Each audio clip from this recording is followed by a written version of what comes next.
Ladies and gentlemen, each year the Society's Alexander A. Nikolsky Honorary Lectureship is awarded to an individual who has a highly distinguished career in vertical flight aircraft research and development and is skilled at communicating their technical knowledge and experience.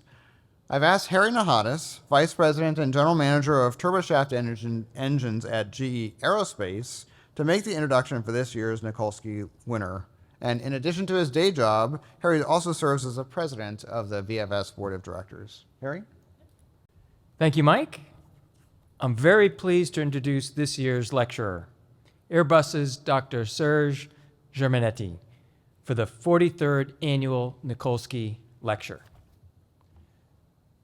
Serge was the executive expert for avionics systems in Airbus Group, acting as a technical advisor for Airbus helicopters. He was nominated for his many technical innovations in avionics that found their way into serial application all along his career path, and his ability and motivation to communicate and share his vast knowledge and experience with the next generation of vertical flight engineers. At Airbus, Serge led avionics systems architecture and cockpit design, and participated in multiple civil and military helicopter avionics developments. With 40 years of experience in hardware, software, and system development in the international environment, he contributed to most of the avionics systems of Airbus helicopters.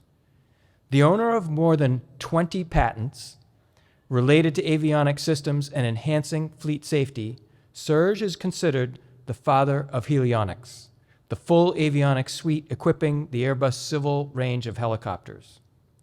Now I'll turn it over to Serge.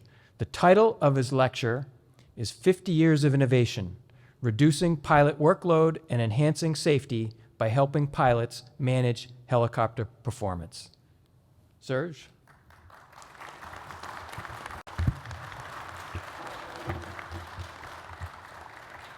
Thank you, Harry. Thank you very much. Hello, everyone. I'm very happy to be today with you for this lecture. It's a great honor to be with you and for this nomination. I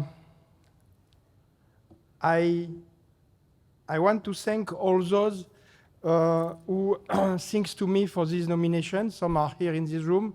Some other I know will follow the video.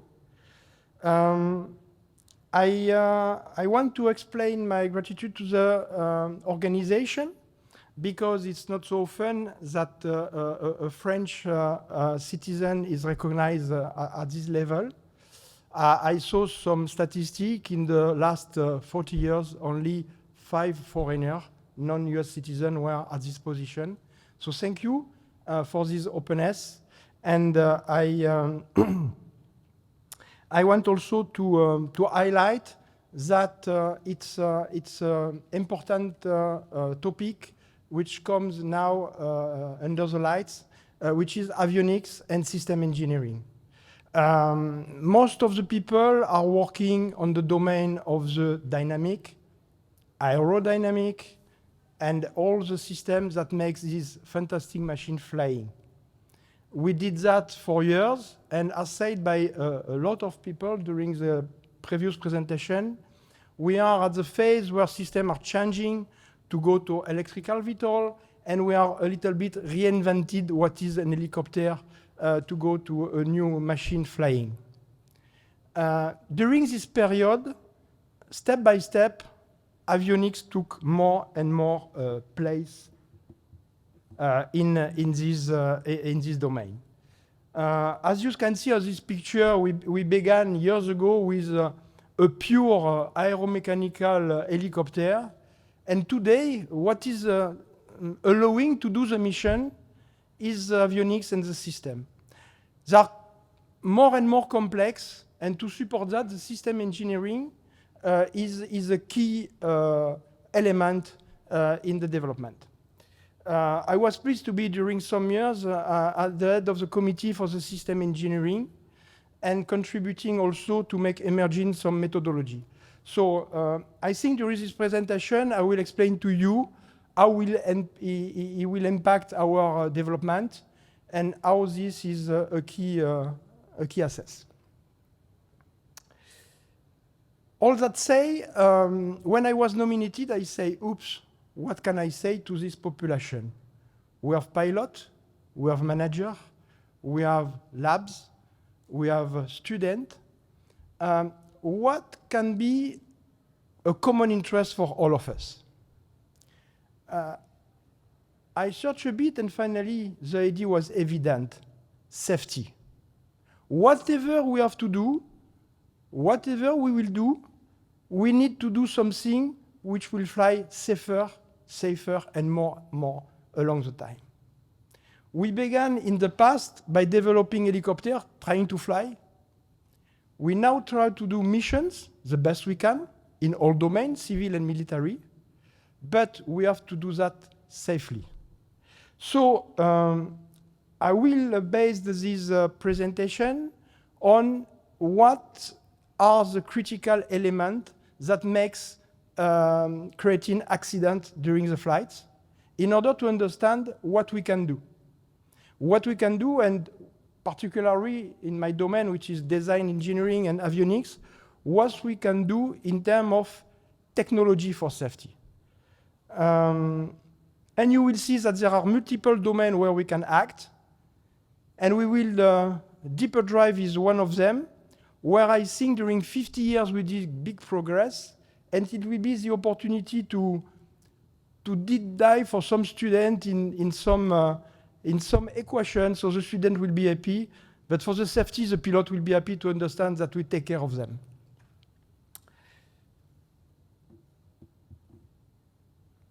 So I want to begin by something that we don't want to see anymore. It is crash. I took two examples which are coming from the database that I have access in Europe, which is managed by an organism who analyzing the accident, all the accident and the root cause of the crashes. It is BEA. In French, it means the lab who is identifying the root cause of the crash, and that publish a result in order to avoid reproducing some errors. So in this first crash, you can see it was in a mountain, in an island in the south of France, in Mediterranean Sea, Corsica Island. The pilot took off at a low altitude, 160 meters, and then began his flight, moving step by step to higher altitude, to a place called Tola at 600 meters, and continuing the flight towards the lakes, and then he was close to 1,800 meters, and he wanted to cross a mountain pass. So the weather was good. The helicopter is completely in a good state, but the weather condition creates some wind, and that reduced the performance of the helicopter during the cross of the mountain pass. And the pilot was obliged to follow the slope of the mountain and crash, trying to land during the recovering maneuver. So what we can learn from this experience is that first, the pilot did a poor flight preparation. He didn't know very well the performance of the helicopter. He was not aware about some weather condition. And at the end, he was having limitation on torque, and he was doing an emergency landing. The first thing that occurs in this flight is that people allocate this to hard landing and crash after the landing. But the root cause is, in fact, the lack of understanding of the performance of the helicopter that created this landing. I will show you now a second example, which is also linked to the performance of the helicopter and the use of the helicopter close to their limitation. On the, on the left part of the slide, you see the trajectory of the helicopter who was trying to take off in a mountain area where it was a slope just after the takeoff. Meaning you are in a phase where you are taking power for taking off, and suddenly you go from a condition which is in ground effect to a condition which is out of ground effect. And then, suddenly, you need additional power for your helicopter, which which can create an issue if you have not enough margin. So one more time, the weather was good, and when the pilot has this need of power, he tried to act on the collective. He couldn't take speed, couldn't take altitude, decided to do a turn. This decision requests more power on the rear rotor, and step by step, he was in a crisis, going to the wires and having a crash. In the first crash, no victim. In this one, 5 people were wounded with no fatal effect, hopefully. Nevertheless, the helicopter was completely destroyed. In this second accident, we can see that the pilot decided to take off in an oblique maneuver. So all the elements were against him as soon as he is at the limit of the performance. If he has margins, what he should have, if he did correctly the computation, he has enough margin to do the maneuver. So the detailed analysis of the crash was first, the limit were very low. The margin were very close. In fact, the pilot computed the weight and compared to the acceptable weight for the takeoff, and this was only 28 kilo, which is almost nothing. He was knowing this margin, so he should have done a certain maneuver to identify what are exactly the margin, just taking off and testing the limitation. Second point, when he did the computation, he forgot some liter of fuel, and he forgot to take into account an optional, which are the skids. And finally, he had only 13 kilo margin, which is nothing. It is a backpack for a passenger, and suddenly you are in a mess. So, knowing that, he should never have done this type of maneuver. But he went in flight, has the problem between IGE and OGE with a brutal transitioning power, and he has an overtorque. One more time, the crash was associated firstly to the fact that he went directly in the wires. But the wires was a consequence of the fact that he was obliged to do a maneuver to come back home, discovering the lack of power.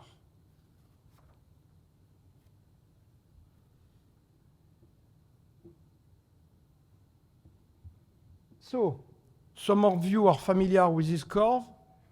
Some of you know. This is a curve that is managing the power, explaining the power needed by the helicopter according to the speed of the helicopter. So it is a curve where on the top in green you can see the available power, which is given by the engine. This available power is depending on the pressure, temperature, and atmospheric conditions, and is also depending of the effect of the aging of the engine.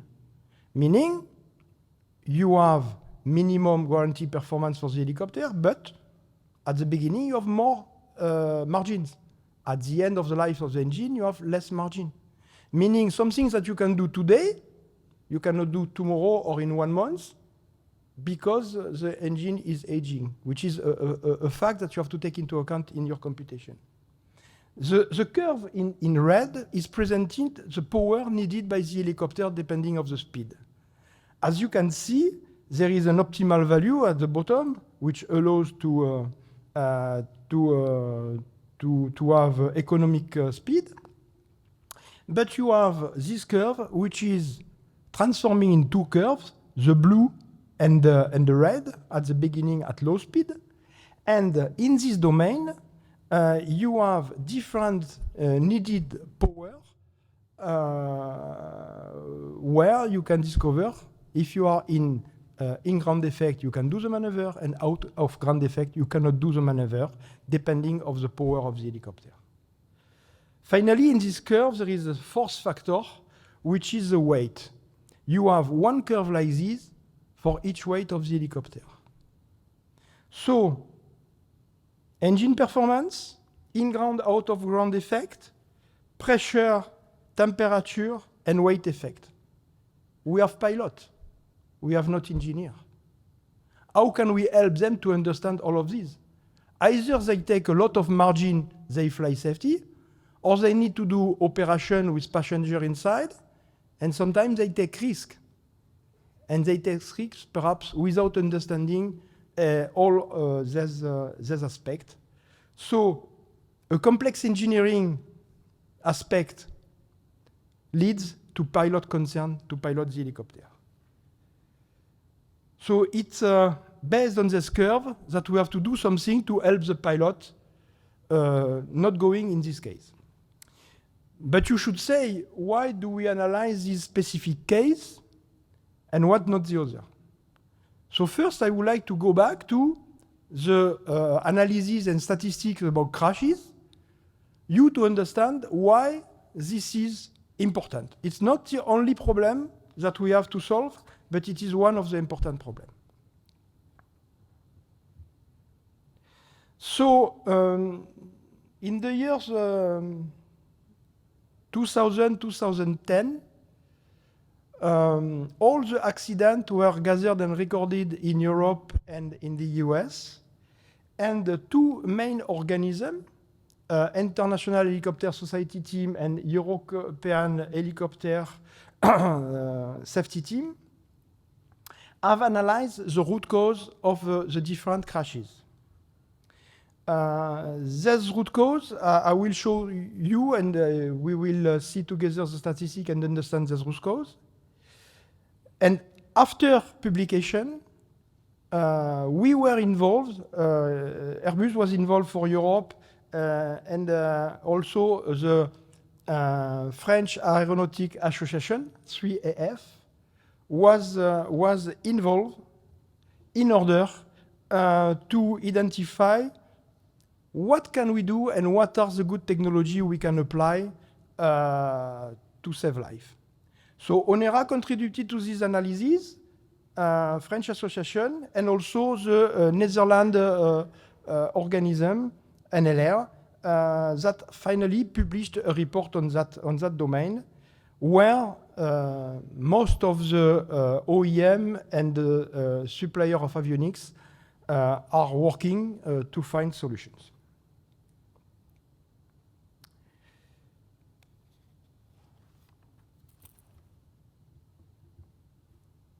So on the slide, you see the key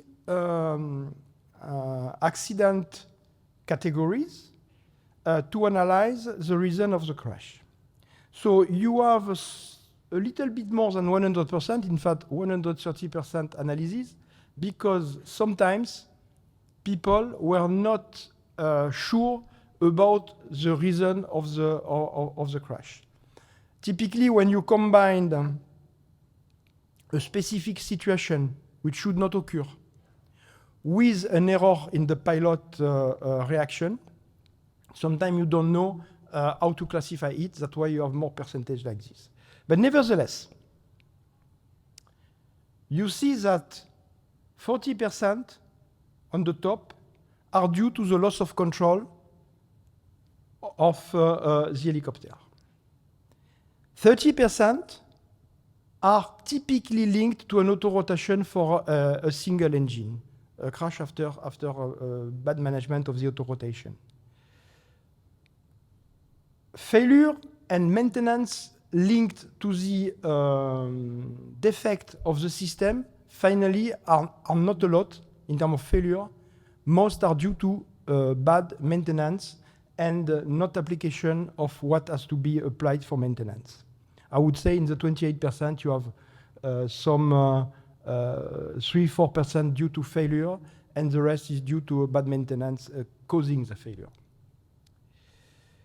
Terrain and obstacle is around 20%, and weather is 11%. So you begin to see what can be the technologies that can help the pilot to not to have an issue. If we do a zoom on what is associated to the loss of control, you see we circle around some domains where it is in fact linked to a performance management effect or an exceedance of the limitation.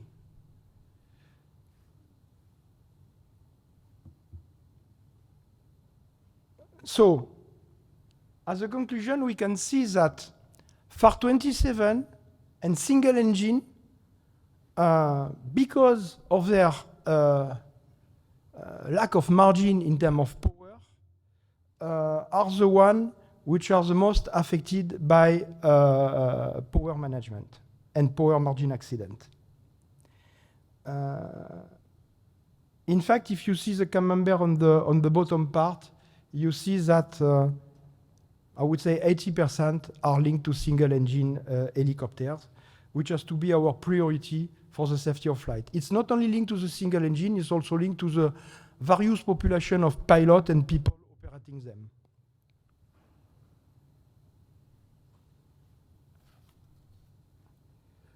So if we analyze the situation in another angle, because I have said to you that sometimes the pilot judgment, the decision and the procedure you apply, sometimes it is also a cause of the accident. You see that we have a lot to do in terms of design effort, in terms of human factor inside the cockpit in order to allow the pilot to apply the good procedure, to understand the situation and to apply the good procedure. So effort in terms of design, effort in terms of training, and education for the pilot for this aspect. The other camembert is about all the awareness, because the pilot reacts according to a certain awareness. The awareness is linked to the knowledge of the weather, anticipate the bad weather. So all what we can do in terms of connectivity today is key. To not to take off knowing the weather and suddenly, because we're on mountains, the weather is changing. You need to be aware of the weather regularly by connectivity. We need also to develop equipment and to enhance the way we install them to be more effective in terms of cost, to provide the pilot more information thanks to vision-based system, awareness solution, FLIR, and other solutions like this. So finally, the analysis conclude on 4 main axes. We have to understand better the weather and anticipate it, to know the obstacle and to alert the pilot about the obstacle. We need to have a pilot understanding the performance but knowing them in real time. And all this has to be covered by strong analysis about human factor. So today, EHST and EHST, the two organisms, European and international, are no more existing. But this is under the lead of two new organisms, the Vertical Association Safety Team, where ESPN Rotorcraft is participating. So for those who have the habitude to see the TV, ESPN is not a channel for sport. It is European Safety Promotion Network, which have the same name. So the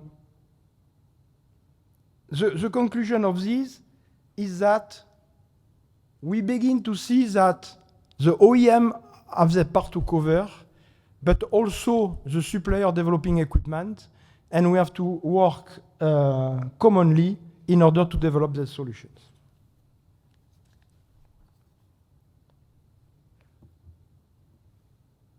I will not go into the details of the different technology for safety, but just remember that they can be gathered in 3 groups. The environmental awareness, and recommendations have been done for installing more and more HTOs on the system.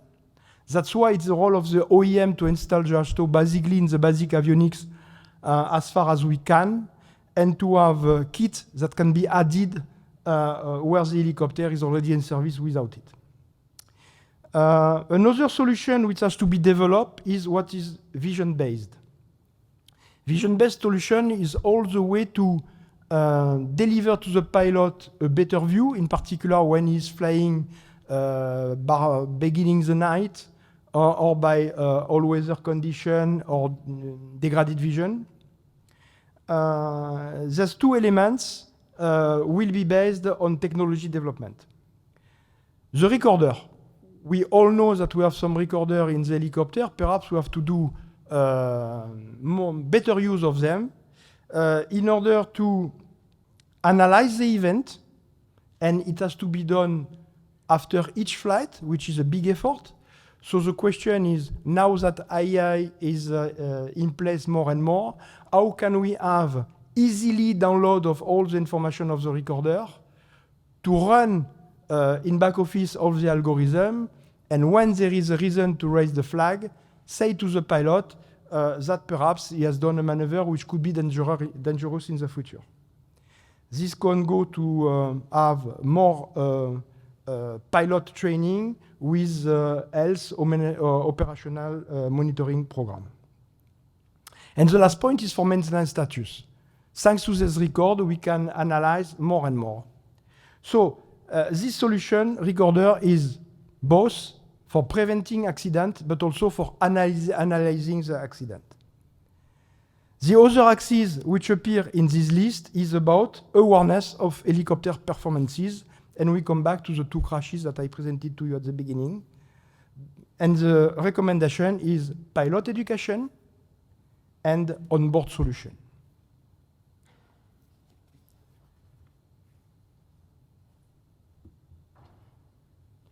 So, safety first. What does it mean? What can we do? How do we organize ourselves to have safer flights? Basically, we do that during the development of the helicopter by the product design and the life cycle. We have system engineering, which is supporting strong validation and verification process during this phase, and we develop in-service maintenance procedure that has to be applied. What is less commonly applied is operational aspects. How we equipped our helicopter to be well adapted to the missions they have to do. How can we optimize the equipment and the installation of the equipment? It is a key point, and the question is, how can we insert the new technology for safety inside the helicopter? How can we influence the rule-making activity to make it easier? Sometimes, if we apply all the rules coming by the analysis of the risk of a new equipment installed, what it could cause, the way the pilot can use it, sometimes if we analyze of that, we have to develop the equipment at a very high level of criticality. And finally, we are not doing it because it costs too much. If it costs too much, we don't do. The helicopter is not equipped. But it is a technology that can save life, 99% of the life, for 1% potential problem. So what we do? Today we do nothing. We don't install. So the question is, we have to act with the authority to define a way to simplify the things. Concerning the installation of the vision systems, the SAE launch an activity that was initialized in this forum, I would say 6 years ago, initiated 6 years ago in this forum. And a new IRP will be soon be published. It is called 8459 for vertical takeoff and landing, where all the human factor for installing a new equipment that helps the pilot to understand its environmental situation, all the elements are analyzed in terms of human factor for edit flight vision systems. So this new IRP can go in 2 ways. First, we can better use our helicopter in all weather conditions, meaning we can do more mission. When you have to save somebody in the mountain, perhaps you have to act in the night or close to the night in bad condition. How can we help this pilot to save life during rescue, having a safe flight? It is a subject. And the second is the pilot and training education, which is very important. And some authority began by this and published 2 handbooks to help pilot to understand weather condition, and one more time, to understand helicopter performances. So we will deeper dive now in helicopter performances and to understand the role of everybody in that. Weather, obstacle, terrain, we need sensors. So we need to develop sensors that can be easily introduced in the helicopter, and it is the role of our key supplier, I give some names, but there are others, in order to develop the solution and to make them affordable. And as soon as they have been developed, we need to find an agreement with the authority in order to install them more easily than today. The second technology is about power limitation and performance management. This is typically the role of the OEM. Who better than the OEM knows the performance of the helicopter and to deliver something to the customers, the pilots. Today it is a flight manual. It's more and more a digital flight manual, but we can do better.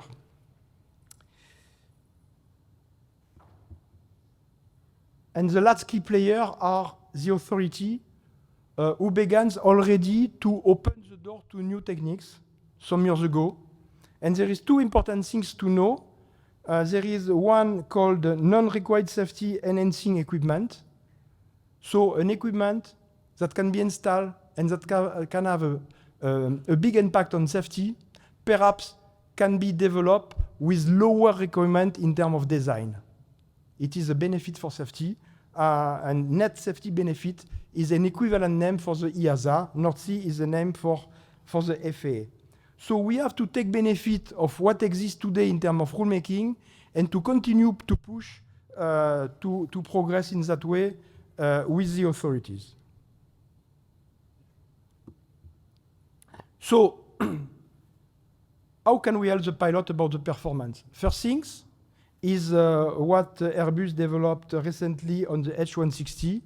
It is a certified flight manual on a tablet, meaning we had an agreement with the authority to develop the software and the hardware in certain conditions. The tablet is not a classical one. It respects some rules. The software is developed in a certain way also, in order to be capable to replace the paper manual, flight manual, by this digital flight manual. That means that the pilot can enter the weight, pressure, temperature, and have immediately the performance of the helicopter. It is good, but it is not sufficient. If the pilot goes to this book, that means that he is aware of the situation. He knows that it has a limit and he goes to this. How can we do to develop something that automatically give an alert?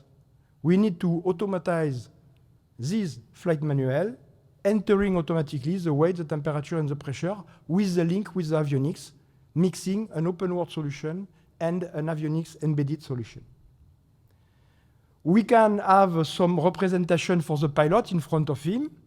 Some of you know the Écureuil and the equipment of the Écureuil, and in the past some some 135, 145, you can see the representation of what is called the first limit indication of the helicopters, which explain to the pilot what is the first limit and how much margin he has before the limit. You see that we have added in blue needles that represent, in fact, the limit that the pilot has to respect if he go in EGE or OGE, with a bar graph that represent, in fact, the edging of the engine. So to go back to what is this first limit indication, I would say, if I make a rough parallel between aerodynamic, the FLI is for the avionics, while the fenestron is for the aerodynamic. It is not mandatory, but it helps a lot for safety. The fenestron is giving people safety, ground safety, and noise reduction. And on this side, the first limit indication is providing to the pilot in a single equipment the present limitation of the engine and the margin he has against the all engine operative, one engine in operative, with possibility to represent other information that like safe pitch. You see here another representation, which is represented in terms of collective pitch.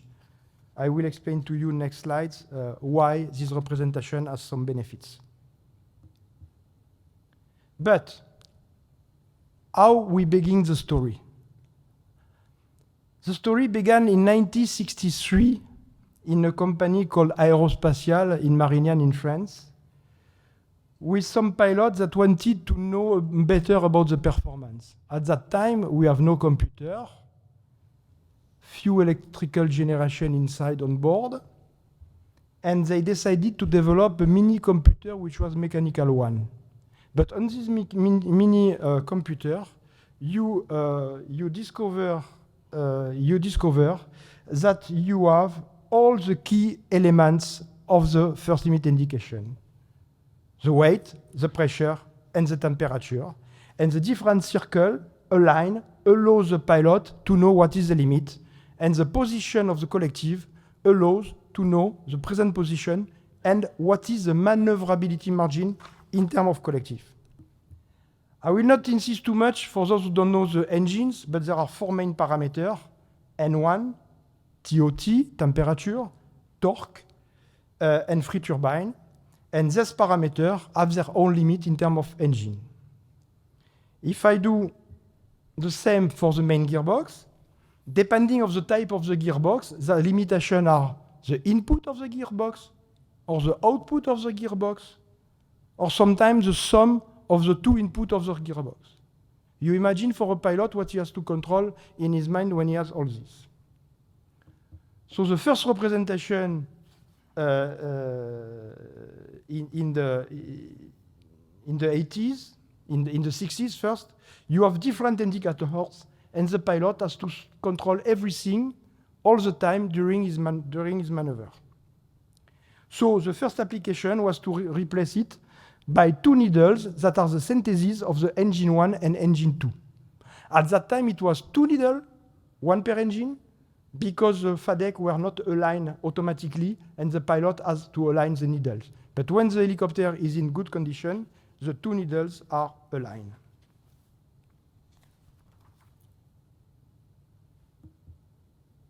So about the way to compute this, it is in fact very simple. You take pressure, temperature, you compute the limitation for the different parameters, you take the maximum one, and you compare. But at that time, the computer was not so powerful, and the display system were only capable in liquid crystal display to display fixed position of the limitation. So we were obliged to combine by specific curves an adaptation, which caused a problem, because when you transient, you go from one limiting parameter to another one, the reaction on the collective is not exactly the same.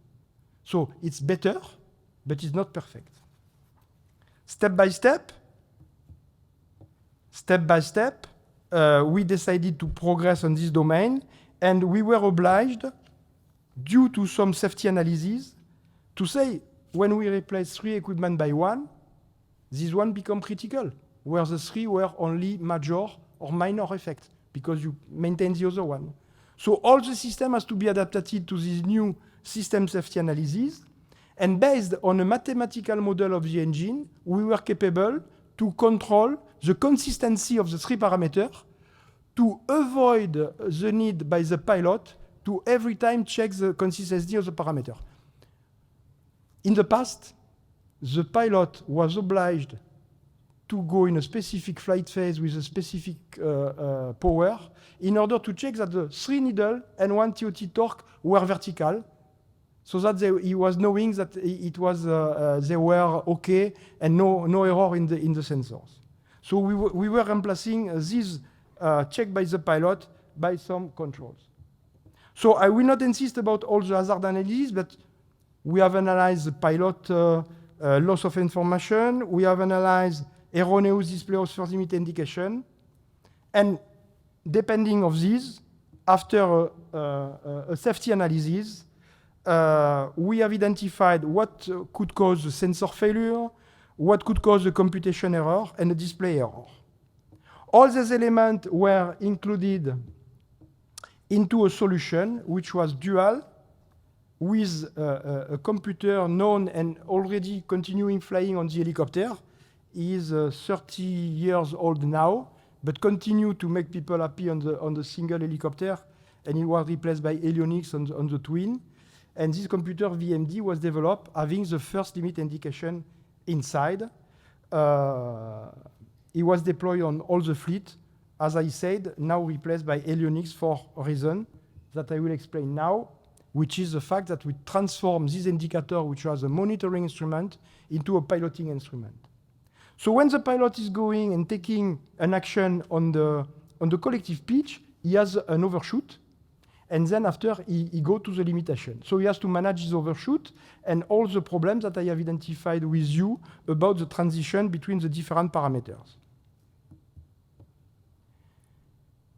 Going to a representation in collective pitch, as requested new computation that was possible at this time, as requested to have a digital liquid display capable to have multiple capacity in terms of representation, which is today it's evident for everybody, but at that time it was not so easy. The limitation of technology was there. And we replace this monitoring instrument into an instrument for managing the power. So you can see here some application, and you see that we have added a special module. I don't know, no, I cannot show it. A specific module, which is in gray, where we transform the limitation in terms of torque into a limitation in terms of collective pitch to display it to the pilot so that he has access to this information. Associating this to the human factor aspect, the first indicator, which was in the central panel as a monitoring solution, comes in front of the pilot as a piloting instrument and took its place close to the primary flight display because it's coming now a real piloting instrument. We have associated this also to failure of one engine. You know that one engine is failing. You see on the curve that the second is giving more power. And after this, the pilot has 30 seconds to go back to a power delivered by the second engine when you have a dual engine to a power which is acceptable by the engine for longer term. And thanks to automatic pilot solution on 4-axis solution, we combine the best possible maneuver, reducing the collective pitch immediately and increasing the cyclic. Why? Because in this case, we limit the loss of altitude, which is a safety aspect, very important if you have the engine failure close to the ground or in situation where you have an obstacle close to you. This is also a recommendation now for the single engine to have an automatic reduction of the collective to help the pilot, to give time to the pilot when auto-rotation will occur. Automatically, the collective is reduced. He saves time for that, and he saves altitude. And altitude and time is key when you are in single-engine auto-rotation.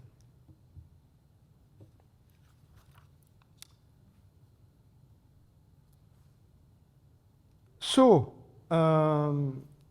this solution was developed on our helicopter fleet, and you can see all the benefit of the representation is collective.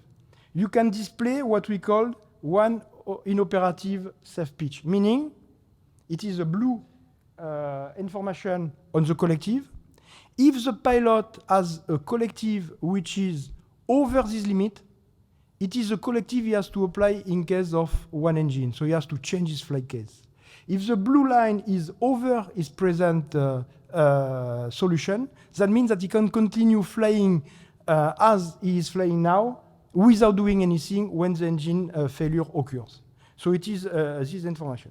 We can also present the collective pitch for desynchronization between rotor and free turbine, which is the lower limit that the pilot has to respect. I will not enter too much in the human factor, but today, due to the novelties applied to the systems, we have to develop a procedure based on the chapter 1302 of the FAR, which was previously applicable only for commercialized fixed wing, and that now is applicable to helicopter with an over 7 passengers, with a recommendation to apply it for the other. So in fact, this procedure is based on analyzing the intended function, identifying the crew task for the impact of the new equipment, define all what are the test program we have to develop with a panel of pilots, not only test pilot, but I would say normal pilots, and to evaluate it, and then to have conclusion, to compare what is the normal behavior expected in front of the real behavior. And then mitigation can be taken, either redesign, other training, or some procedure to apply. But as far as we avoid the procedure, the best it is for the safety. So, this is the representation that I explained to you in a representation with previous indicator. And we have developed also another representation with the collective. When thanks to this collective, we can have a presentation of the maximum range, for example, in terms of speed. We can, using the flight manual, presented that. We can present the collective pitch for over, so the pilot knows the collective pitch he has to apply, and he knows if these values are acceptable in terms of performance, thanks to the performance given to them. So now you have to understand how it is computed. The flight manual is developed according to some laws in ground effect and out of ground effect. And thanks to this, you have a diagram on the right where the pilot can enter by the density, pressure, temperature. He has access, thanks to this, thanks to the curve of the manual, to the in-ground effect and out-of-ground effect. These curves are mainly for the low speed and the hover, but we have the same curve for the cruise and the same, other curves for climb, which are less reliable. So mainly we have based our studies on the curves which are in hover and in cruise. How to do that? And how to compute that automatically to the pilot? One key parameter is, how can I have the weight? So the weight is key, as I have explained at the beginning, And sometimes the payload is not entering the good weight. So the first point is computing the weight. And we have proposed an algorithm based on the Kalman filter. Some new techniques about artificial intelligence can be also applied. But today we have not the maturity to certify at the design assurance level for catastrophic function. It will probably come. So a Kalman filter is okay, taking into account the evolution of the fuel in the weight, and taking into account the flight manual. You compare your torque, your present torque, to the torque you should have for the present condition of flight, and then you identify on which weight curve you have. Comparing these as a measurement and using the evolution of the fuel by the reduction of the fuel, the Kalman filter is giving to you the weight, which is a more appropriate computation than sensor that don't work everywhere, every time, and in particular if you change weight during the flight. So it is two simulations that I will show to you. So in the circle in the bottom part, you have in blue the EGE and OGO limitation. It is a place, the blue line, are the position of the needle in ground effect and out of ground effect when you will take off. You see that they are lower than the yellow limitation. So you can take off with the weight that the pilot has entered. In the middle, after some flight, the helicopter has done an over. After this, the needle is positioned in the position that was identified as the good one. So that confirms also the weight that the pilot has entered. If not, the Kalman filter will say to the pilot, weight alert. And on the last phase, we are engineers and we like to play. We have added with our flight test team a weight at the sling, and the helicopter continue to take off the weight, and then the weight is changing. And the Kalman filter automatically recompute the weight and say that the limitations are going over the limit, so the pilot has to stop the maneuver. So let's go for the video. So you see the video, needle. The needle is, the helicopter is taking off. The needle is stabilizing around the in-ground effect and out-of-ground effect position. You see that the different limiting parameter N1 TOT torque are on the right side.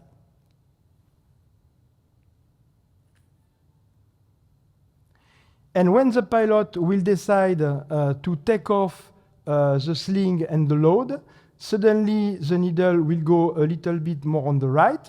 You see that there is an alert of the weight. You see that the computer is identifying the new weight and saying to the pilot that he is going, the two new limits, in-ground effect and out-ground effect, are going out of the capability of the helicopter. So if the pilot is continuing like this, except if he stays in-ground effect, but if he goes out of ground effect, he will go to the crash. So it is one of the possible representations. I will not take the second video. Perhaps we go to the next slide directly. So it is a way that we can implement the system. Inside the green area, what we could call a computation domain, which is today done in the digital flight manual. And all the other areas around are what the avionics can give to this digital flight manual. So it is a way to enhance the safety for the piloted helicopter. But when you will go to UAV, they need to know that. And all this computation will be available for the UAV when they need to know if they can do a maneuver. If the flight is perfectly planned, it's okay. But things will occur during the flight, even when we will be UAV. So it is a way to implement. And that means that you see in the bottom part a typical, very important element, which is data exchange security, meaning it is a way to dialogue between an open world that can be polluted by hacker or potential security aspect, and a safe part which is in the avionics. So finally, for the conclusion of this presentation, I would say that during 50 years, we evolved for reduction of the workload by a synthetic parameter synthesis, a synthesis of parameter, limitation management, and maneuver feasibility. And now we are going to enhance pilot assistance, and we prepare the road for autonomy. In such a way, we are helping the pilot to decide about a safe trajectory. So, flying safer is a key motivation for Airbus helicopter and for all our community. The story based on 50 years of innovation shows that the technology allows to do things more and more, and new techniques can be applied now to progress. We have all a role to play in this, OEM, suppliers, authority, but the role of our community is to push all of them to dialogue, to create, to innovate all together, and to define a rule-making environment in order to certify that in the simplest way as possible. So I was here 7 years ago and visiting also Sikorsky at that time. I recommend for 2024 to visit our city in Marseille, where we will host the European Forum. And I think it will be a good transition for having questions.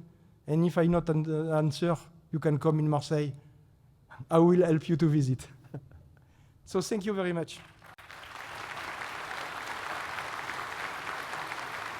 All right, we have some time for questions for Sarah, so let's have it.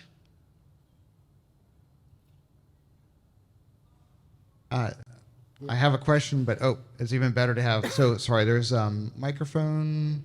All right, that's better. Okay, so when you implement the collective limit versus the FLI limit for a torque or TOT, and you effectively eliminate the transient in torque, is the collective limit not restricted below what the torque would the maximum torque value would be, or is the transient allowed within the collective angle?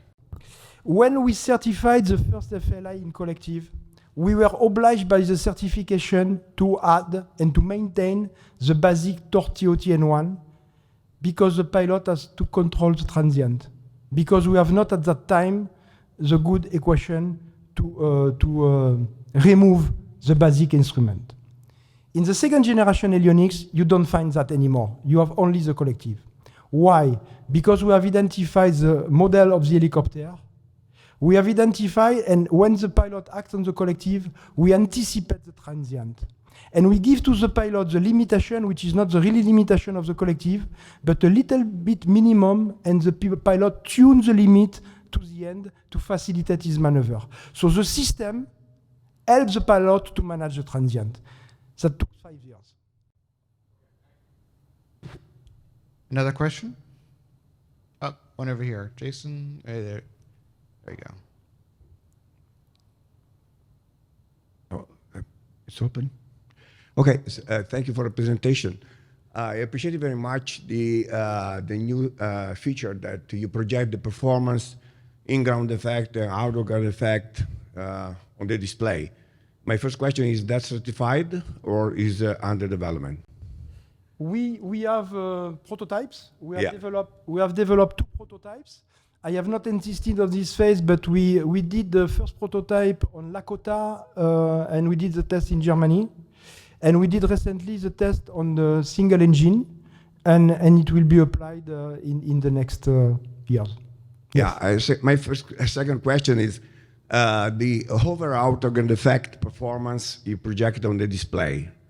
Is that a 0 wind condition or a 17 knots wind conditions? So today it is a 0 wind condition, but to take into account the wind, we are developing specific algorithm based on the identification of the wind thanks to the model of the rotor and the cyclic and collective. It was developed in the past There are some patent on this long time ago, and we use this algorithm to identify the wind.